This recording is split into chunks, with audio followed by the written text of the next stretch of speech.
आदरणीय साथियों, हमारे आज सभी साथी वक्तागण, जेएनयू एक ऐसी संस्था है जहां जब निमंत्रण मिलता है तो आने का मन भी करता है, क्योंकि आज पूरे देश में ये वो विश्वविद्यालय है जो ग्लोबल रैंकिंग में कहीं एक रिकग्निशन पाती है, और वो सोशल साइंसेस की एकमात्र जो प्रीमियर इंस्टीट्यूशन है। वहाँ जो आज मानसिकता से ग्रसित लोग उस इंस्टीट्यूशन में जो सोशल साइंसेस में एक अग्रणी रोल अदा कर रही है, वहाँ टेक्निकल फैकल्टी भी लाने का प्रयास कर रहे हैं। यानी कि जिसमें स्पेशलाइजेशन है वहाँ उसको वो धुरी पे ले जाना चाहते हैं जहाँ ऑलरेडी प्रीमियर इंस्टीट्यूशंस हैं। बात यही है। प्रश्न इस बात का है, मेरे सभी युवा साथी यहाँ मौजूद है, क्या भारत में लोकतंत्र होना चाहिए कि नहीं होना चाहिए? आज हमारे इर्द गिर्द जितने देश हैं वहाँ की जो लोकतंत्र की हालात हैं वो आप जानते हैं। इसलिए सबसे पहली बात तो ये है कि क्या लोकतंत्र रहेगा। दूसरा, क्या भारतीय संविधान बचेगा।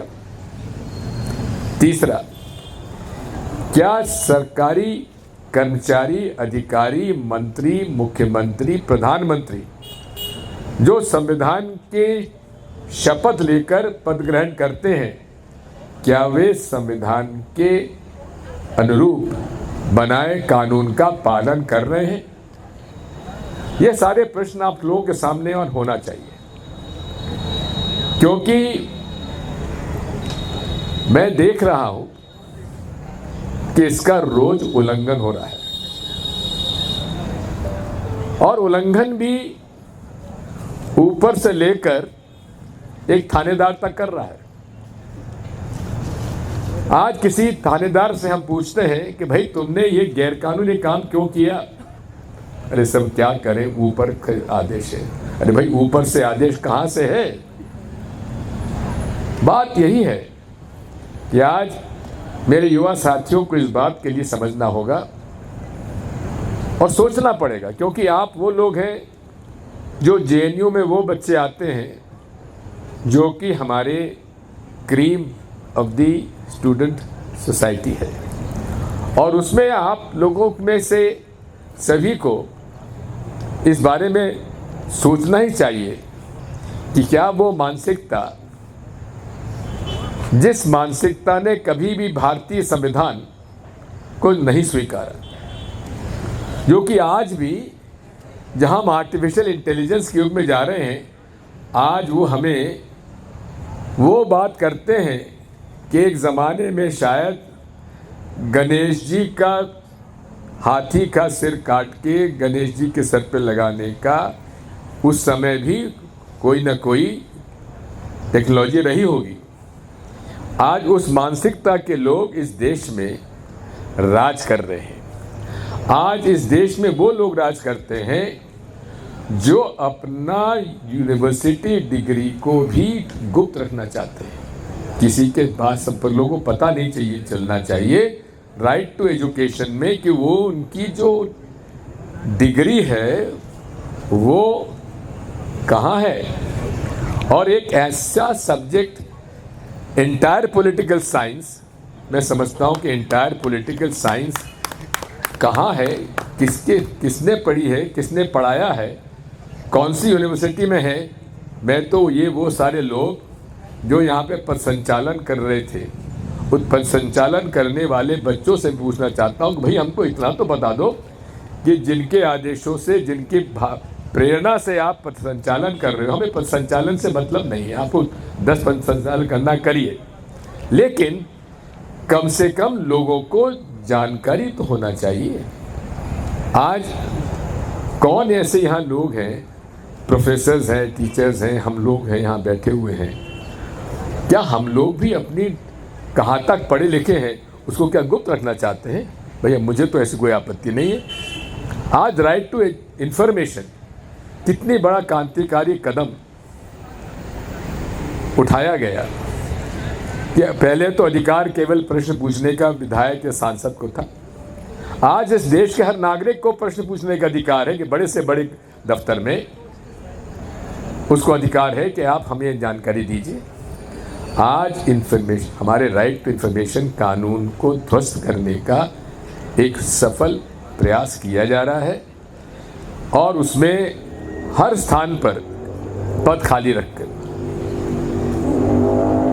जो घटना चीफ जस्टिस के साथ सुप्रीम कोर्ट में हुई, जितनी उसकी निंदा की जा सकती करना चाहिए। ये मानसिकता बचपन से उनके दिमाग में डाली जाती है। आज उस मानसिकता के स्कूल आपको छोटे छोटे गांवों तक मिल जाएंगे, जहां बचपन में उनके दिमाग में वही विचारधारा डाली जाती है, वर्ण व्यवस्था और वर्ण व्यवस्था से वर्ग विभाजन। मैं आपसे इतना ही कहना चाहता हूं, मुझे इस बात का बेहद दुख है कि जिस जुडिशियल सर्विसेज के मुखिया चीफ जस्टिस ऑफ इंडिया के ऊपर एक व्यक्ति ने, जो अपने आप को वकील कहता है, जूता निकालकर फेंकने का प्रयास किया।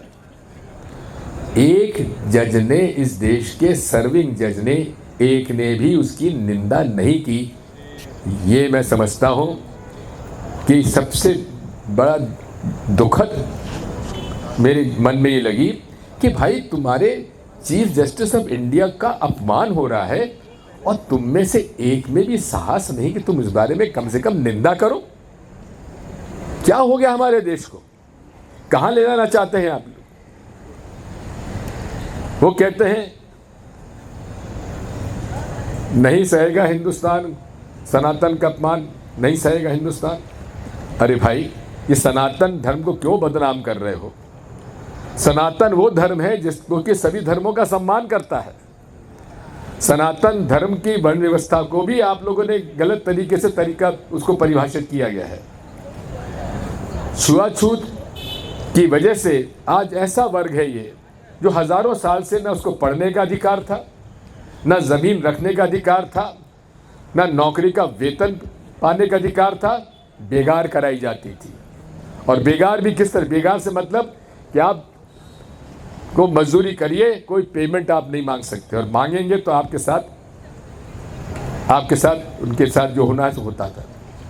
ऐसे वर्गों के से लोग जो बाबा साहब अम्बेडकर के संविधान के आधार पर पढ़कर निकले, आज हमारे इस अमृत काल के अंदर, अमृत काल कहते हैं हमारे प्रथम सेवक, ऐसे अमृत काल में उस काल को आप दिला रहे हो जिस काल को हम भूलना चाहते हैं, जिस काल में हमारे अनुसूचित जाति, हमारे गरीब वर्गों को, एक निश्चित वर्गों को न उसको पढ़ाई का अधिकार था, न जमीन हक रखने का अधिकार था, न उसको, ऐसे हालात थे कि वो बड़े लोगों के घर के सामने जूता निकालकर उसको चलना पड़ता था।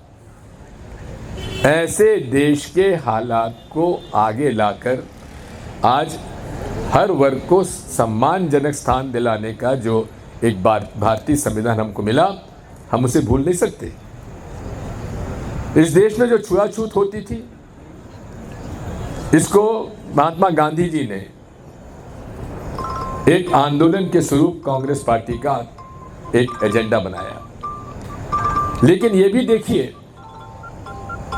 उसके जनक कौन थे? छत्तीसगढ़ के पंडित सुंदरलाल शर्मा, वहां के एक ब्राह्मण ने एक कदम उठाया कि छुआछूत अपराध है, छुआछूत अधर्मी है। अब पूरे ब्राह्मण समाज ने, छत्तीसगढ़ के समाज में उनको ब्राह्मण जाति से निकाल दिया। लेकिन महात्मा गांधी को प्रेरणा मिली और उन्होंने वहाँ जाके राजेंद्र रायपुर के पास एक जगह है, उन्होंने उसको एक एजेंडा बनाया कांग्रेस पार्टी का। कांग्रेस पार्टी में उस समय आंदोलन चला हुआ था आज़ादी का। उन्होंने उस आंदोलन को एक सामाजिक रूप दिया, जिसकी वजह से एक पूरे देश में अनुसूचित जाति जनजाति के लोगों को सम्मानजनक स्थान प्राप्त करने का भारतीय संविधान में उल्लेख आया। और आपने जाना ही है कि जब भारतीय संविधान लिखा जा रहा था तब इस बात पर चर्चा हुई कि आखिर भारतीय संविधान समिति का अध्यक्ष कौन होगा। तो यही तय हुआ, एक ऐसा व्यक्ति होना चाहिए जिसने हजारों साल के उस वर्ग में अपना जीवन बिताया हो, जीवन की शुरुआत की हो। बाबा साहब अम्बेडकर को जब वो मऊ में स्कूल में पढ़ने गए तो उनको स्कूल से बाहर बैठकर पढ़ाई करना पड़ा, लेकिन उन्हें हिम्मत नहीं हारी। वो निरंतर अपमान सहते रहे, लेकिन उन्होंने अपना जो लक्ष्य था वो जीवित रखा। आज वही हालात हमारे सामने आते जा रहे। मुझे दुख इस बात का है, हमारे युवा ने जो शिवपुरी का है, मेरा कसूर ये था, मैंने 10 साल के अपने कार्यकाल में अनुसूचित जाति जनजाति वर्गों को सम्मानजनक स्थान दिया। हाँ दिया, देना ही था। शासकीय ज़मीनों का बंटन उनको मैंने दिए, जिनके पास ज़मीन नहीं थी उनको एसेट्स कायम किए। मैंने उन लोगों के लिए अलग से योजनाएं बनाई। लेकिन एक बात मैं आप कहना चाहता हूँ, आज भी वो पुरानी मानसिकता आज भी कायम है। हमें इस बात का दर्द है, दुख है। और मैं विशेषकर, हमारा जन्म भले उच्च वर्ग में हुआ हो, लेकिन हर उच्च वर्ग में पैदा होने वाले बच्चे को इसमें मंथन करने की आवश्यकता है कि हमारा क्या कसूर है, कि उसका क्या कसूर है कि उसने एक तथाकथित उस वर्ग में पैदा हुआ जो कि जिसको छुआछूत से गुजरना पड़ा। उस वर्ग का क्या कसूर है कि वो धर्म के अंदर दूसरा धर्म का पालन करने वाले के घर में पैदा हुआ। आज उस मानसिकता से हमें लड़ाई लड़नी पड़ेगी। भारतीय संविधान की सुरक्षा करने का साहस हमें दिखाना पड़ेगा।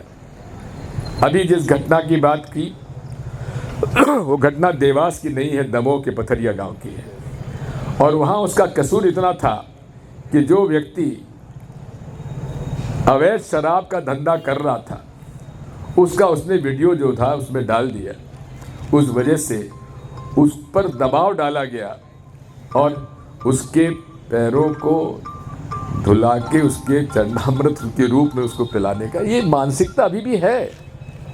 आज भी अनेक जगह पर मुझे इस बात का दुख होता है, जिस प्रांत से मैं आता हूँ वहाँ अनुसूचित जाति की बारात में दूल्हा घोड़े पर नहीं बैठ सकता, उसका विरोध होता है। आज भी ऐसे मंदिर हैं जहां उनका प्रवेश नहीं किया जा सकता। ये मानसिकता जब तक रहेगी, हम इस बात को समझ लेना चाहिए, हम में वो साहस होना चाहिए कि हम उसका विरोध करें।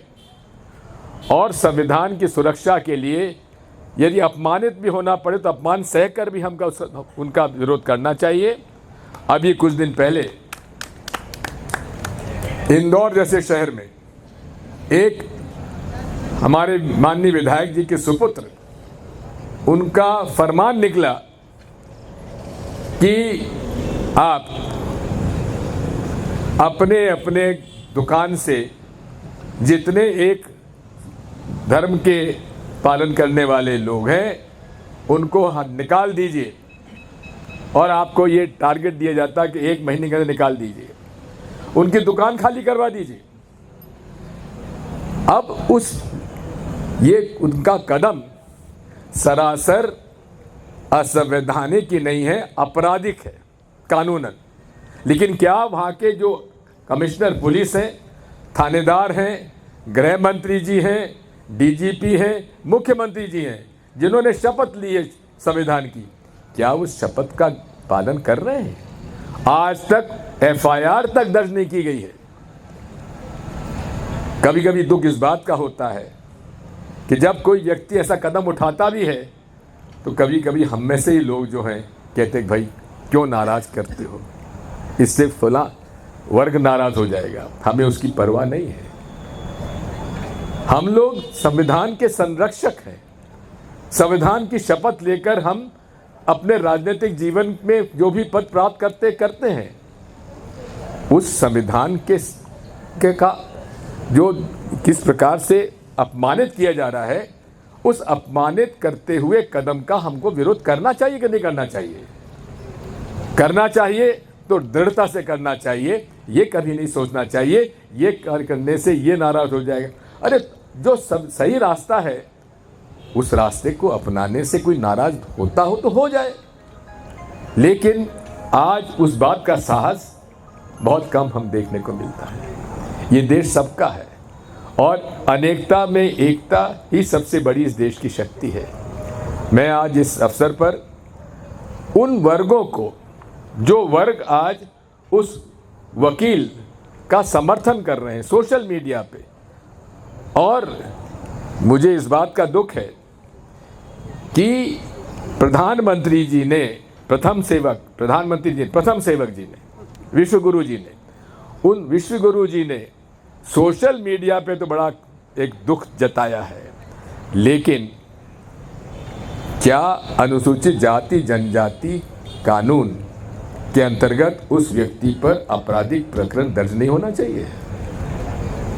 क्या अनुसूचित जाति जनजाति को किस प्रकार से अपमानित किया जा रहा है, उस व्यक्ति पर कानूनी कार्रवाई नहीं होना चाहिए? ये मानसिकता के वो लोग हैं जो कभी भी ये नहीं करेंगे, क्योंकि उनको तो बचपन से सिखाया गया है कि तुम्हारा जो इस घर में तुम जन्मे हो वो महान है, और जिस परिवार में वो व्यक्ति जन्म हुआ है वो उसको सम्मान करने का तुम्हारा अधर्म है।